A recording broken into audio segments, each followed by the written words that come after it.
Welcome back. Hmm. Today, we are really getting into something fundamental. Hmm. How these, unresolved experiences, let's call it unhealed trauma, how it really shapes our relationships. All of them, right. Huh. Romantic, family, friendships. Everything. And, we hear this a lot, people wondering, why do I keep ending up in the same The situation? why is trust so hard, or intimacy feels risky. Exactly. So this deep dive, we're hoping, will shed some light on those very questions. Because the core idea really is that trauma leaves these fingerprints, these imprints on how we connect with people. Like an invisible script running in the background. Hmm. Okay, so let's unpack that. When we say trauma, maybe we should start there. It's not just the huge, obvious stuff, is it? No, absolutely not. And it's really vital to broaden that definition. Of course, major events like abuse, war, serious accidents, Yeah. those are clearly traumatic. Right, the things most people think of. But it can also be these more chronic, overwhelming experiences. Things like childhood neglect, maybe not physical, but emotional. Like not having your feelings acknowledged. Yeah. Consistently. Precisely. Emotional invalidation, growing up in a really toxic environment, even the shock of a sudden loss, these things overwhelm our ability to cope. So it's about the experience overwhelming the system. Yes. And what's key is how the brain encodes these things. Yeah. It often bypasses the sort of narrative memory and goes straight into implicit memory, affecting our emotional regulation, our sense of safety, how we see others. Even if we don't have a clear story about why we feel unsafe. Exactly, because unhealed trauma isn't just a memory you file away. It sort of lives on in the body and the nervous system. Okay. And that influences how we read situations now, how we express ourselves, and definitely how we react if we perceive a threat, especially in relationships. That danger signal can get stuck on. Okay, so if these past experiences are casting such a long shadow, what might that actually look like in our current relationships? What are some signs people might recognize? Well, one very common sign is a really intense fear of abandonment or rejection. More than just like normal relationship worries. Oh, yes.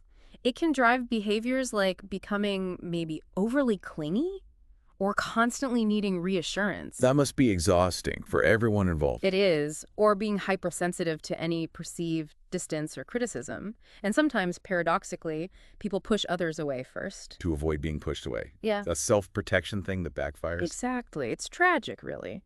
Then you see the flip side, too. Avoidance. Pulling back. Yeah.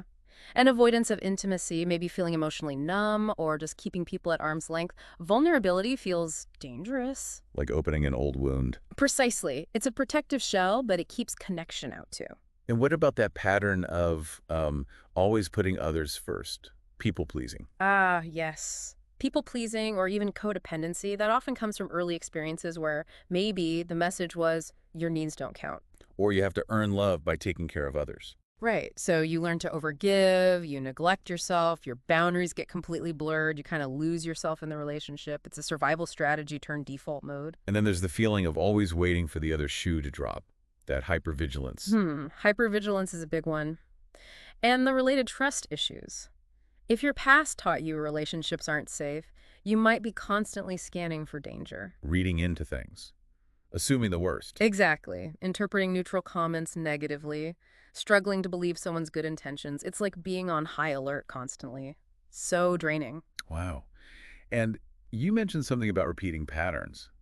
Reenacting the past. How does that work? It's often subconscious. We might find ourselves drawn to relationships or dynamics that feel familiar, even if they were unhealthy or painful in the past. Like a moth to a flame, almost. Even if the flame burnt you before. Something like that. The familiarity itself can feel strangely safer than the unknown, even if the familiar is painful.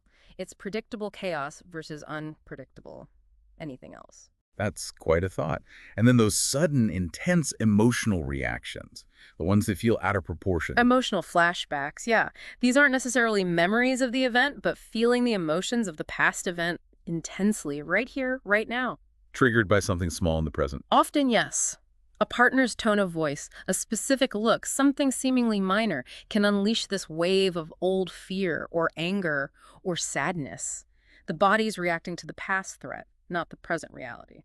Gosh, that explains a lot. So let's get into the why behind this, the psychology. What's wiring these patterns in place? Well, a huge part of it goes back to our earliest relationships. Attachment theory really helps us understand this. How we bonded with our parents or primary caregivers. Exactly. That early experience creates a kind of template or blueprint for what we expect from relationships later on. And if those early bonds were unreliable or scary or just unavailable. That shapes our adult attachment style. Profoundly. So if caregivers were inconsistent, sometimes they're, sometimes not. You might develop an anxious attachment style. That fear of abandonment we talked about, always seeking reassurance. Yes.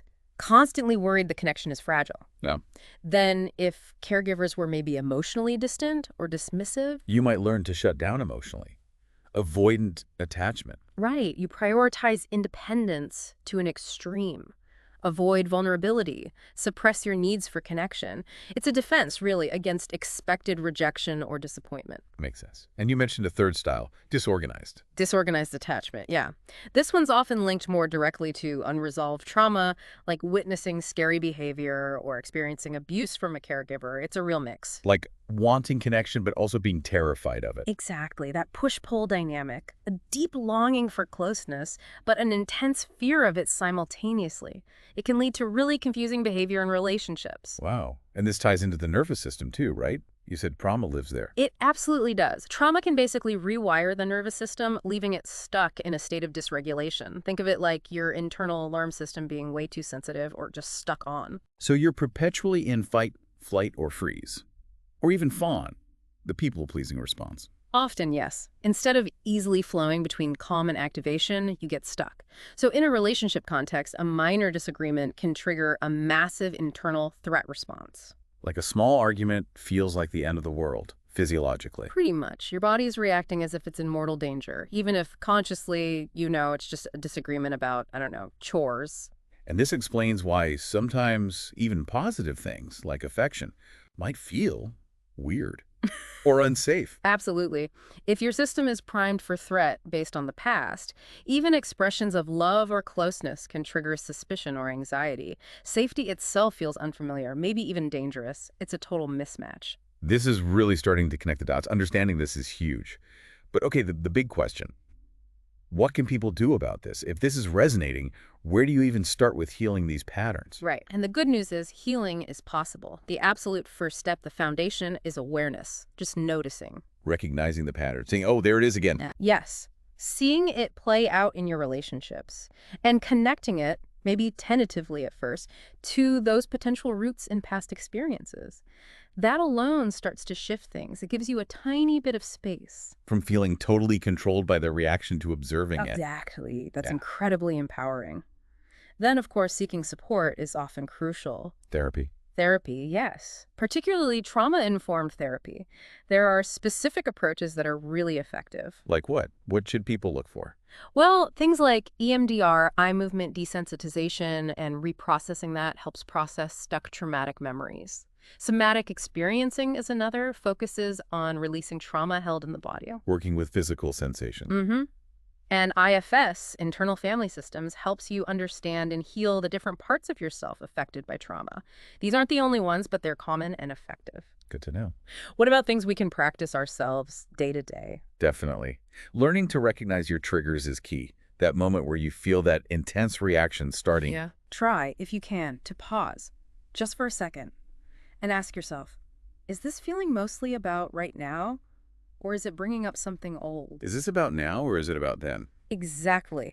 That question can create just enough space to choose a different response instead of just reacting automatically. That sounds simple but powerful. And managing the intensity when it does hit. Self-regulation tools, super important for calming that activated nervous system. Things like simple breath work, just focusing on your exhale. Grounding techniques. Yes, mindfulness, noticing your senses, feeling your feet on the floor. Even something physical like splashing cold water on your face or holding ice. Anything that brings you back to the present moment and signals safety to your body. Okay. And boundaries often come up here, don't they? They can be really hard after trauma. Incredibly hard. Trauma often involves boundary violations, so our own sense of what's okay and what's not can get really blurred. We might have learned that saying no wasn't safe. Or that we had to accommodate others to survive. Right. So learning to identify your own needs and limits and then communicate them, learning to say no respectfully but firmly, is a massive act of self-respect. It's rebuilding that sense of personal agency and safety. That makes sense. Yeah. And finally, building healthy connections. That must feel like the Mount Everest for someone with this history. It can feel incredibly daunting, yes. Trusting, again, letting someone in, it feels risky. Understandably. But here's the thing. Safe, consistent, nurturing relationships are also incredibly healing.